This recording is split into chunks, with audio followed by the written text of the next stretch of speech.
So in this TradingView tutorial video, I am going to be showing you guys how to refer a friend here on TradingView. So the first thing you have to do is open up TradingView. Once that is done, go to the bottom right and press on the menu icon.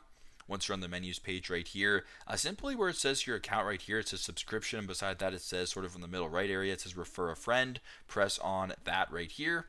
So now where it says refer a friend, what you can actually do is just scroll down. You can read the terms, I guess, right here. Press on share link, then you're going to be getting a link. And you can send that link out to whoever you want. And that is basically how you guys can be referring a friend here on TradingView through the TradingView application. So super simple, super straightforward, but that is how to refer a friend here on TradingView.